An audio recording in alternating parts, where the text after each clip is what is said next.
What's up, guys? Welcome to the Musa podcast. As you can see, I'm on my own today. Ryley's on a cricket expedition.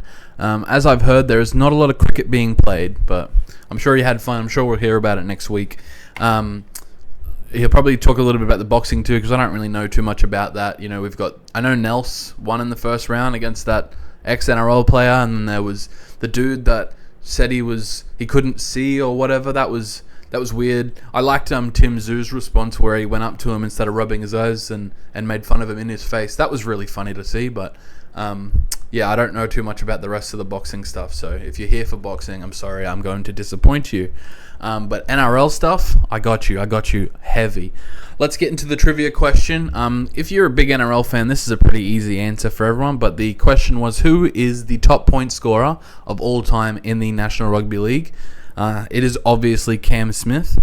Cam Smith with 2,786 points. He did that in 430 games. That is a crazy number. I can't believe he played that many games. Anyway, Cam Smith is the answer to the trivia question. Absolute winner. He probably played in every postseason he could. So the amount of points he would have scored, I'm pretty sure that all counts together. I mean, I'll read you the top five. So you got Cam Smith, then you got Adam Reynolds, then you got Hazem El Masri, Jared Croker, and the GOAT, JT. So it's a pretty good company to be in there with the top scorers. Adam Reynolds is the only active one, but I don't know how active he is. I don't know if you've seen him the past couple of years, but he has a peg leg. Not that he can't use the peg leg, though. I remember that game against, I want to say Para, where he goes down on his leg, and he still makes this crazy intercept. I couldn't believe it. Neither could Greg Alexander, if I remember correctly. Shout out Greg Alexander. Anyway, moving on. Today, there's not too much news in the NRL NBA space. I mean, there's like trade rumors in the NBA, but like nothing's really happening. You know, we'll see what happens. Maybe next week we'll have more to talk about. But I've gone for more of a broader topic, and with Ryley not here, it's probably going to be a shorter episode. So I've gone to name my top 5 tries of all time. And this is an idea from my mother. Shout out to her. She's the best. I just basically wrote down 5 numbers and then just wrote down what came to my head. These are in no particular order. I did want to make a small caveat though.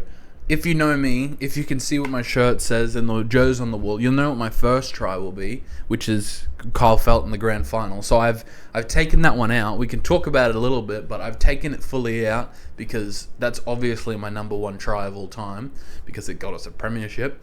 But that try, I remember watching it in Barta Frere with Dad because Mum and Ryley were in the kitchen because they couldn't watch. But I just remember, because when I first saw it happening, I don't remember it being so, like, little time left. I remember when I rewatched it again, you got Thurston, who's on the 20-meter line on the left side of the field. The try was scored on the right. So you've got Thurston on the left side of the field. He gets a bounce pass from someone. So Thurston's running backwards while Sam Thaiday is on him, I'm pretty sure.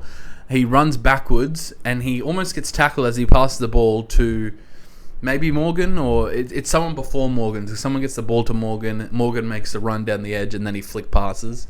For people who don't know, there is actually a story with that flick pass. Morgan, Thumper, well, I can't think of his actual name. He tells a story where Morgan held it in his left arm all year, and on the grand final week, he came to him and he said to him, I want to try holding it on my right arm and see how that goes. And Thumper said back to him to not do it and not change anything that he knew. Either way, he didn't listen. He did practice with his right arm, and because he did that, he was able to get that flick pass away to Kyle Felt, who then scores that try on the buzzer. Crazy stuff. And I think another part of that try that doesn't get spoken about too much is Kyle Felt's steal on like the 60-meter line. Crazy steal. Like, the Broncos have got a full set of 6 going towards our end on their, well, I guess our 40, however you want to look at it. And he gets a steal on, I couldn't tell you who it was, maybe Jack Reed, he's on that side, I guess. But he gets a steal, and then we get the ball back, and then everything kind of happens, you know? So I don't think that's talked about too much, that Kyle Felt. He scores the try, and he also sets up the try, if you will. Then you've got the kick that to this day I still can't watch. I have to close my eyes every time. And then Ben Hunt gives us a premiership, which I appreciate him for so much. I felt really good for him this year when he came back and, he brought it back. The field goal, and then, that I remember in the GF, Ben Hunt, him stumbling over and him trying to get up and keep going. And I remember thinking, man, all he wants to do is win a premiership. He will do nothing else. So I'm really glad for him for doing that. But yeah, no, that Kyle Felt try is obviously very, very special to me, to my father, to my family, really. Everyone. We were all there. Me and Dad went up, and then Mum and Ryley run into the room, and it's just all tears, and then JT misses the kick. But we don't talk about that part because then he made the other kick, so it doesn't really matter.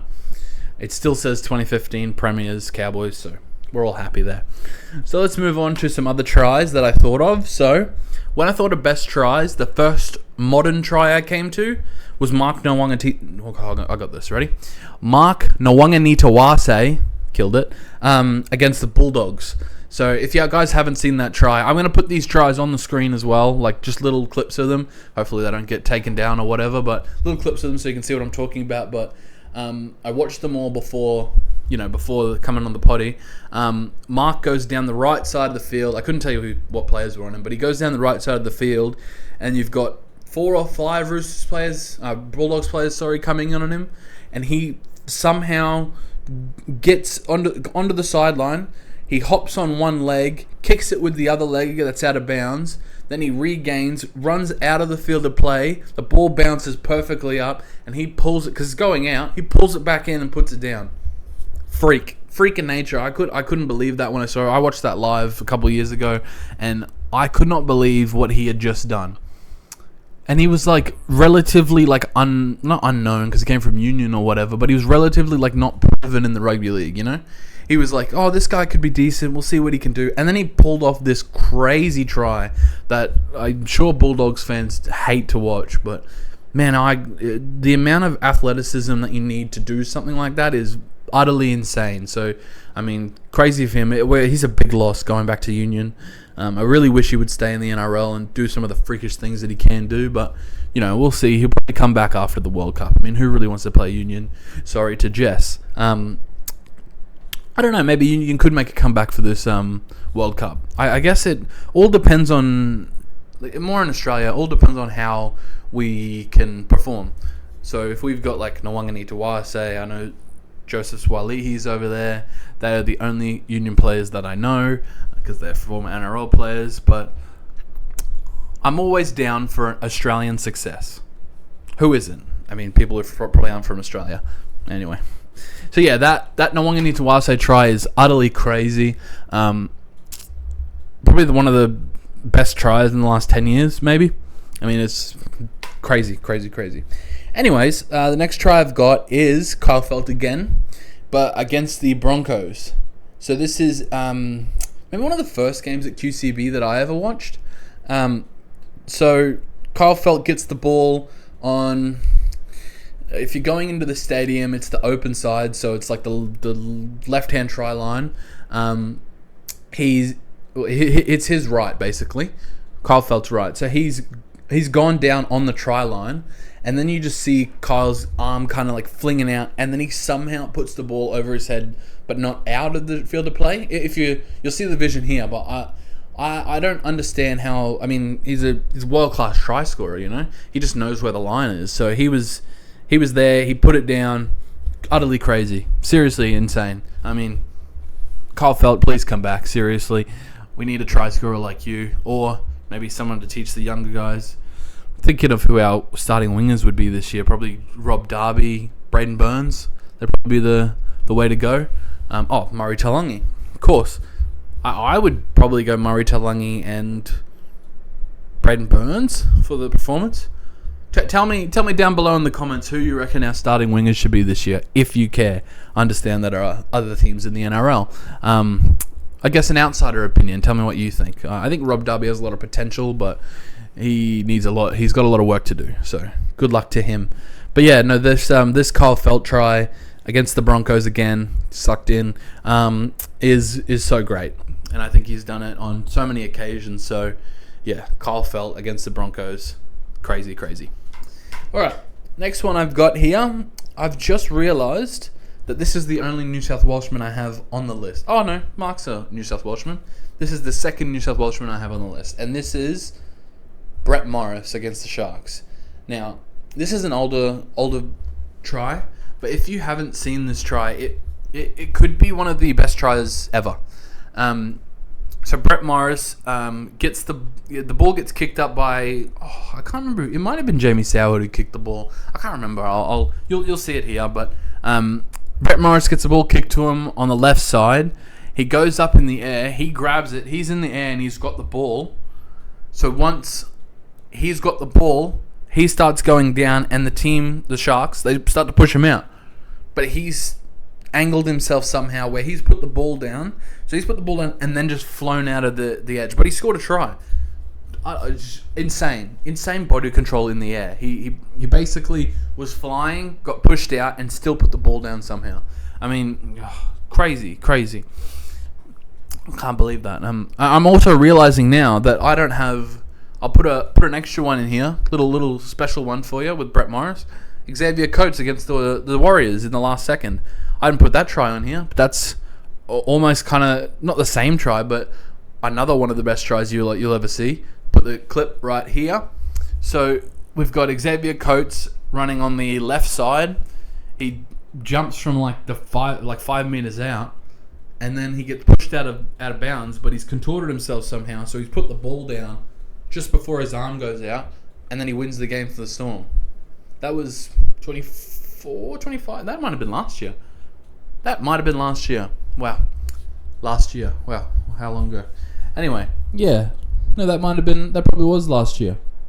Crazy. Anyway, I don't understand. They train for this too. Like, you'll see clips of them, training, and they've got like pads. So basically, you'll have one defender run at you with a pad while you're diving out of the field, and you got to try and put it down. Like, they train for this stuff. So, and it really shows. So, good for them, man. Good for them. So those two tries are pretty similar, but some of the best tries of all time. Here's another one for you New South Welshmen. You guys are going to love this one. This is 2005 State of Origin, Matt Bowen. Intercept try. I remember watching this. I used to have this DVD of the 2000, here we go, 2005 season, where it goes through the Cowboys' whole season. But obviously, because Matt Bowen was playing for the Cowboys, they had a couple sprinkles of Origin in there. And I remember rewatching that try over and over again, where Matt Bowen gets the intercept, his little number 17. He basically walks into the end goal with his finger up, and then he gets taken out by all the Queensland players. But what a crazy, crazy try. I mean, the intercept I think it's on the right side. I don't know what he would have been playing. He probably would have been playing center or something like that. But, yeah, crazy intercept. He runs in, gets the ball. Series over, Great times. Seriously, great times. Actually, I think we lost that series. But either way, sucked in for that one. So the next try I've got here is... This one I kind of forgot about for a while, but it's Gavin Cooper. Shout out, Dad. Gavin Cooper in Golden Point extra time against the Raiders.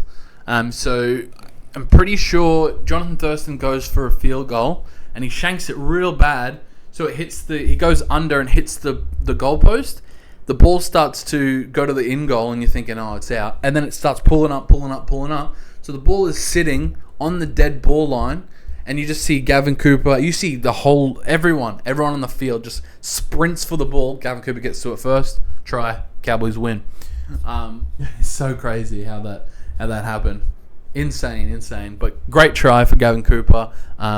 Yeah, I love watching that try over and over again. All right.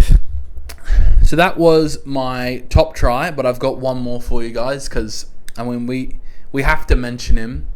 In the episode, we have to mention him. So I've got Reece Walsh. He is so hot, and Ryley is saying it too. The bonus try I've got for you guys is Reece Walsh versus the Storm. I mean, seriously, the amount of strength and agility it takes to get past that many players and then palm off someone while you're running like that, utterly crazy. I mean, I can't believe he pulled that off. He drank toilet water, so obviously he was going to pull that off, but man, what a crazy person he is. Seriously good. Yeah. Oh, he's so hot. Anyway, he didn't respond to us coming on the podcast. That's fine. The goal is always to get Reece Walsh on the podcast. Yeah. So yeah, those are a couple of my top tries of all time. If I try and think on my head for anything else, I can't really get much. But you know, here's the topic I would like to talk off the top of my head. I'd like to hear if you guys got some comments about what you guys think about the golden point system, how it is now. So say we change from field goals to being the winning thing. I mean, it's any point. Maybe turn it to golden try instead of golden point. So what that would do, instead of having you got a golden point and then basically if you get to your 50-meter line, you're looking for someone to kick, you know? You're looking for someone to kick a field goal and you're in the danger zone. You know, so you can't make any mistake, which, like, you know, makes football good, makes it great. But think about how it would be if they had to run 80 meters and score a try. If you haven't seen the Panthers versus the Cowboys, it was here in Townsville. Golden point, it was during Origin period. Drinkwater gets the ball at like the 40-meter line, runs through the entire team, scores a try.